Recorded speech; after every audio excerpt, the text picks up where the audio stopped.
En sommaire ce soir, enlevés par des groupes armés terroristes en milieu de semaine dans la région de Caille, les 6 routiers sénégalais ont été libérés. Le point dans un instant.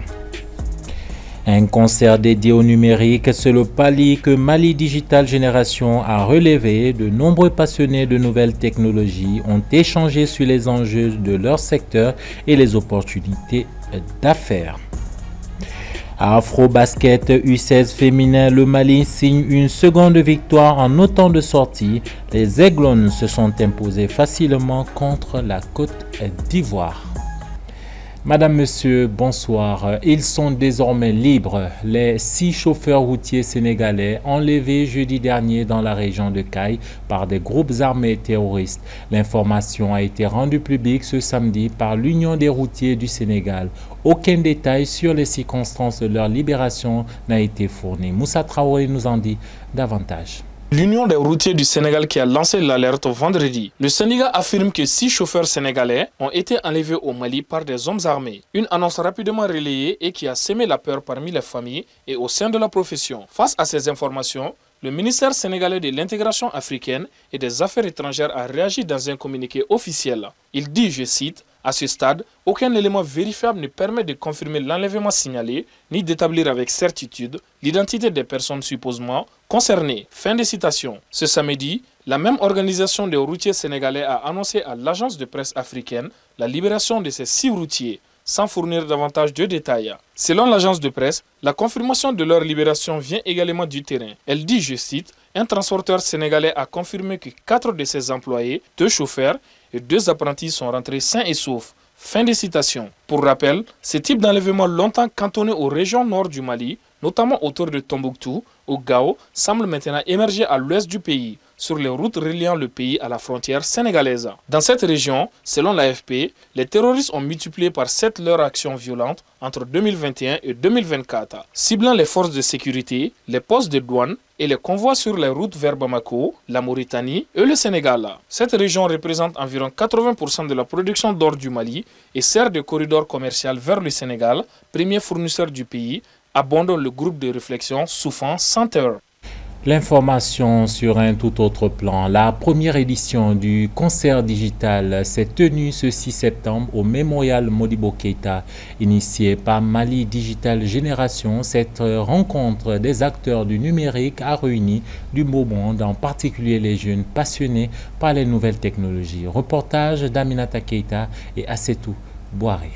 Redonner une autre image de la jeunesse malienne à travers le numérique, c'est le leitmotiv de Mali Digital Génération, une communauté citoyenne de jeunes professionnels maliens engagés dans la construction d'un écosystème numérique dynamique.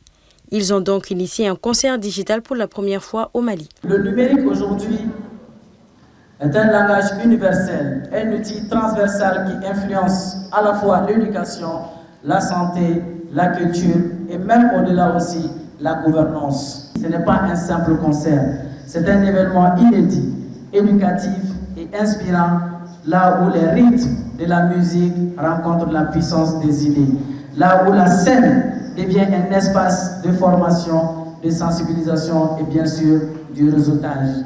Ce concert digital a mis l'accent sur les opportunités offertes par le numérique au-delà du simple divertissement, se présentant comme un concert de connaissances entre experts et amateurs du numérique. En effet, le numérique peut être un excellent outil d'émancipation économique lorsqu'il est utilisé de manière appropriée. Le numérique est un outil puissant, mais il n'est pas neutre. Nous avons tous vu comment il peut amplifier les divisions et les discours de haine.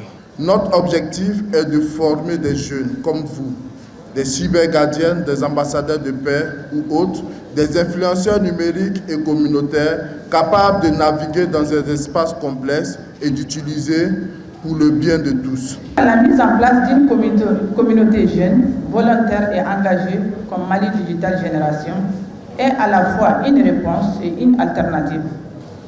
Par vos actions, vous montrez que le numérique peut être mis au service de la formation, de l'éducation, de la sensibilisation et de la transformation sociale. Vous contribuez à bâtir un narratif nouveau, positif, qui renforce la cohésion sociale, valorise nos valeurs et prépare un avenir prometteur pour le Mali et pour l'Afrique.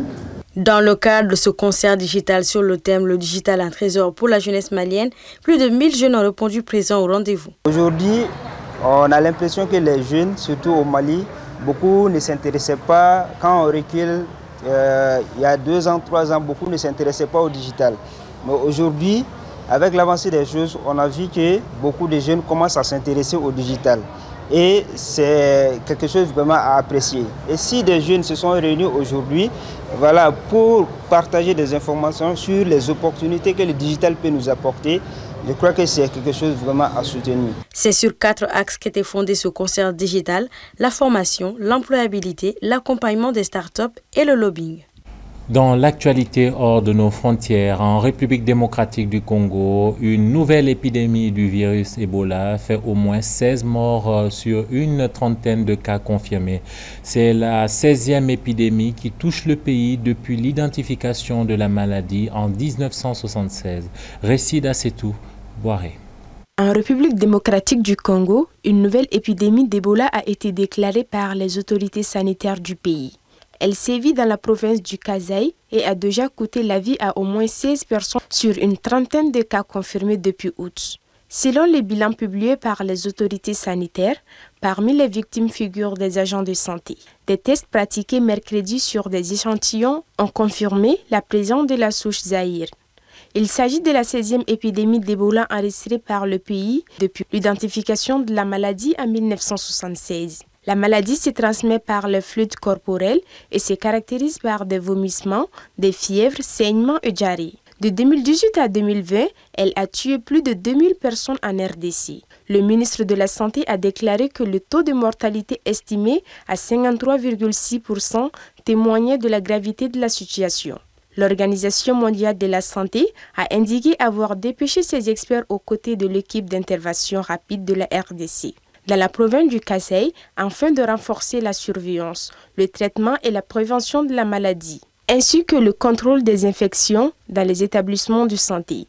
L'OMS fournit également des ressources, notamment des équipements de protection individuelle, du matériel de laboratoire mobile et des fournitures médicales. Au moins 2000 doses de vaccins seront acheminées dans la province touchée par la maladie. À ce stade du journal, nous parlons football. Après son succès contre les Comores à la 7e journée des éliminatoires du Mondial 2026, le Mali se positionne désormais à la 3e place du groupe I avec 12 points. Il pointe à 4 points du leader, le Ghana. Les deux équipes se rencontrent ce lundi pour un match qui s'annonce décisif. Le point avec Soumaïla Fani. Le Mali affrontera le Ghana ce lundi 8 septembre 2025 pour le compte de la 8e journée des éliminatoires de la Coupe du Monde 2026. Vainqueurs sur les Comores 3-0 à la 7e journée, les Aigles désormais 3e du groupe I pourront revenir à un point des Black Stars en cas de victoire ce lundi. On était 4e avant la 7e journée. Et surtout, on était à 6 points du Ghana avant la 7e journée. Maintenant, on n'est plus qu'à 4 points. Et le prochain adversaire, justement, s'appelle le Ghana. Donc, il y a un bon coup à jouer, en tout cas sur le plan comptable. Si on arrive à gagner au Ghana, on reviendra à seulement 1 point. Mais il faut aussi savoir que c'est peut-être le match, la finale de ce groupe. Parce que le Mali et le Ghana sont considérés comme les deux favoris dans la course à la qualification. On sait aussi qu'au match aller, le Ghana est venu s'imposer ici 2-1. Donc il faut absolument battre cette équipe du Ghana pour préserver les chances de qualification, en tout cas pour les préserver intactes. Avec des performances prometteuses, notamment face aux Comores, les Aigles espèrent renforcer leur position dans les groupes. Donc cette rencontre contre le Ghana est cruciale et pourrait influencer le parcours du Mali vers la Coupe du Monde. Un match qui arrive, vous l'avez dit également, après une belle victoire contre les Comores, 3-0, comme au match aller d'ailleurs. Donc l'équipe est en confiance et elle va effectuer le voyage du Ghana avec beaucoup de confiance. Elle a fait en tout cas, elle a fait le plein de confiance en tout cas face aux Comores, même si là aussi il faut reconnaître que le Comore quand même c'est l'un des petits poussés de ce groupe. Mais il n'empêche, gagner 3-0 contre les Comores 2 fois, c'est un bon signe. C'est un bon signe pour bien aborder le match contre le Ghana. Ce match de la 8e journée contre le leader de leur groupe est un véritable tournant pour les Aigles qui rêvent de se qualifier pour la première fois de leur histoire à une phase finale de la Coupe du Monde. À noter que le Maroc est la première nation africaine qualifiée pour le mondial 2026. Logés dans le groupe E, les Lions de l'Atlas ont validé leur ticket suite à leur victoire 5-0 à domicile contre le Niger. Il reste désormais 8 tickets qualificatifs directs pour le mondial américain et un ticket pour la phase de barrage. Comme annoncé en titre, les Aiglones démarrent idéalement leur campagne à l'Afrobasket U16 féminin. Après avoir dominé l'Angola mercredi, elles viennent d'imposer leur loi face à la Côte d'Ivoire ce samedi au compte de la 2e journée de cette compétition. Suivant. Marche en avant à l'Afrobasket U16 féminin. Après une victoire inaugurale arrachée face à l'Angola 52-44, les Aiglones ont récidivé ce samedi en surclassant la Côte d'Ivoire. Un début de match pourtant équilibré, avec un premier quart-temps conclu sur un score de parité, 11 partout. Mais très vite, les Maliennes ont haussé le rythme. Plus solide en défense, plus efficace en attaque, elles s'offrent un deuxième quart remporté 20-11 avant de creuser définitivement l'écart grâce à un troisième quart-temps à sens unique 25-12. Score final 65-68, une démonstration de force qui confirme la place du Mali parmi les grandes favorites de cette compétition. Avec 2 victoires en autant de sorties, les champions en titre prennent une sérieuse option pour la qualification en quart de finale. Leur prochain rendez-vous est prévu ce mardi 9 septembre face à la Guinée, un match qui pourra leur permettre d'assurer définitivement la première place de leur groupe. Depuis la création de cette compétition en 2009, les Aiglones sont les seules détentrices avec 8 titres et avec cette nouvelle victoire ce samedi, elles semblent sur la bonne voie pour la quête d'un 9e sacre. Merci Moussa Traoré pour cet élément. Voilà qui met un terme à cette édition d'information. Madame, Monsieur, merci de votre fidélité partout dans le monde et particulièrement à Abidjan, en Côte d'Ivoire.